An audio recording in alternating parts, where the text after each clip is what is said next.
WhatsApp guys, कैसे हैं आप सभी। आई होप आप अच्छे होंगे।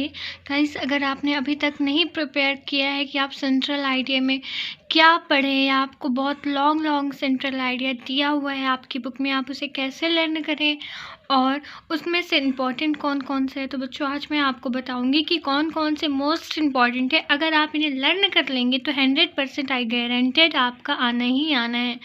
अगर आप वीडियो में एंड तक रहेंगे तो आपको पूरा इसका सोल्यूशन भी दिया जाएगा, एकदम शॉर्ट लैंग्वेज में है, तो प्लीज़ एंड तक रहिएगा। तो जो बच्चों सेंट्रल आइडिया है, बहुत सारे बच्चे होते हैं कि हाँ सोचते हैं हम क्या पढ़ें, कौन से ज़्यादा इंपॉर्टेंट है, तो बस आज उसी के बारे में बताऊंगी कि जो सेंट्रल आइडिया वो मोस्ट इम्पॉर्टेंट कौन से है। बच्चों जो हमारा फर्स्ट है वो है माई मदर S66। और एक कन्फ्यूजन होता है जो मैं बताना चाहूँगी बच्चों को कि जो हमारी बुक है उसमें सारे चैप्टर्स दिए हुए हैं बट वो आ नहीं रहे हैं, जो कि मैंने पहले भी डिस्कस कर चुका है कि कौन कौन से चैप्टर्स आ रहे हैं और कौन कौन से नहीं आएंगे। तो अगर आपको इस चीज़ में भी कन्फ्यूज़न है तो आपको डिस्क्रिप्शन में लिंक मिल जाएगी, आप ले सकते हो। और अगर आपको कोई भी PDF चाहिए, कोई भी सब्जेक्ट का कुछ आपको समझ नहीं आता तो आप मैसेज कर सकते हैं, आपको उसकी भी PDF मिल जाएंगी। इंस्टाग्राम लिंक पे आप वहाँ से जाकर ले सकते हैं। तो चलिए आज की टॉपिक जो है उसे स्टार्ट करते हैं। क्या है बच्चों, माई मदर S66। ये आपका मोस्ट इम्पॉर्टेंट क्वेश्चन है जो कि आपको 2023 में देखने को मिल सकता है। वही 3 क्वेश्चंस आपको बताए गए हैं। माई mother S66, keeping quiet, a thing of beauty. बस इसके बारे में आपको बहुत अच्छे से पढ़ लेने हैं, इसके सारे क्वेश्चंस पढ़ लेने हैं और ये जानना है कि हाँ जैसे माई मदर S66 है तो इसके जो लेखक है वो कौन है, वो आपको देख लेना है कि कौन है। तो my mother S66 by Kamala Das, keeping quiet by Pablo Neruda, a thing of beauty by John Keats. तो इतना आपको क्लियर हो गया होगा आई थिंक। अब हम देखेंगे कि इसको शॉर्ट फॉर्म में कैसे लिख सकते हैं जो कि हमारा एकदम सही भी हो और बहुत ही ईजी से आप इसे लिख भी पाएँ और लर्न भी कर लें। तो आप देख सकते हैं बच्चों कैसे लिखा है मैंने, एकदम शॉर्ट लैंग्वेज में है, एकदम इजी लैंग्वेज में, आप बहुत अच्छे से समझ जाएंगे। आप चाहे तो स्क्रीनशॉट ले सकते हैं, देख लीजिए। The poem my mother S66 by Kamala Das is an animating work presenting poet thought.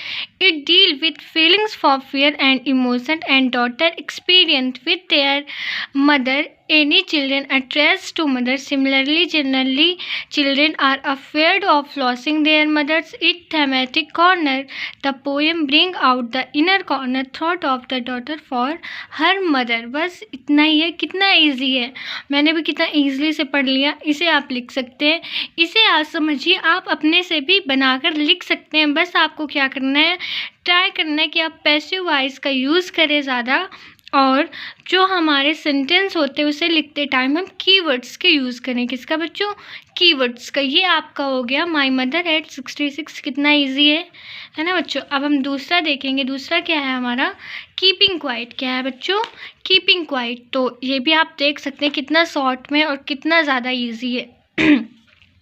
Screenshot ले सकते हैं आप, बाकी मैं बोल रही हूँ तो भी आप लिख सकते हैं। क्या लिखा है बच्चों, अगर आपको नहीं समझ आ रहा हो तो मैं बोल रही हूँ जिससे आप लिख सकते हैं। The poem keeping quiet, the poem keeping quiets composed by Pablo Neruda. Keeping quiets poem is a very simple poem. It's addressed to people worldwide. Today our life is hostile and without direction. We do not understand purpose of life in this poem. He poet demand of introspection. कितना easy था, एकदम easy है बच्चों। बस आपको इसे समझना है कि इसमें बताया क्या जा रहा है। कितना कितना ज़्यादा इजी, मैं क्या ही कहूँगी, इतना ज़्यादा इजी है। आगे देखते हैं। अ थिंग ऑफ ब्यूटी। हमने 2 कंप्लीट कर लिए, जो कि मैंने टॉप 3 बताए थे, उसमें से हमने 2 कंप्लीट कर लिए। अब हमारा लास्ट है अ थिंग ऑफ ब्यूटी। क्या है बच्चों, अ थिंग ऑफ ब्यूटी। तो इसमें पढ़ना है, अ thing of beauty is a source of constant Joy. Beauty can be found everywhere. ये तो बहुत ज़्यादा इजी होगा क्योंकि सभी बच्चे जानते हैं ब्यूटी के बारे में, तो ये तो बहुत ज़्यादा इजी होगा सभी के लिए। A thing of beauty is a source of constant joy. Beauty can be found everywhere. It is some time that has transform you. बस ब्यूटी के बारे में ही तो बताया जा रहा है कि ये हाँ ब्यूटी है और ये ट्रांसफॉर्म लिव होती रहती है, बस छोटी छोटी चीज़ें। और it also highlight the fact the beauty has therapeutic quality etcetera, the ability to remove negativity. It can be any object, nature, tale, deeds for our actors. बस आपको इतना ही पढ़ना है, आप स्क्रीनशॉट ले सकते हैं। और अगर आप इनमें से ये तीनों कंप्लीट कर लिए हैं तो बच्चों आई गारंटेड इसमें से एक आना ही आना है। तो आपको ये अच्छे से पढ़ लेना है। इसके सिवा लेस देन जो चैप्टर्स है वो आपको बता चुकी हूँ ऑलरेडी, बाकी आपको ये कंप्लीट कर लेना है तो आपके आएंगे ही आएंगे क्वेश्चंस। Thank you.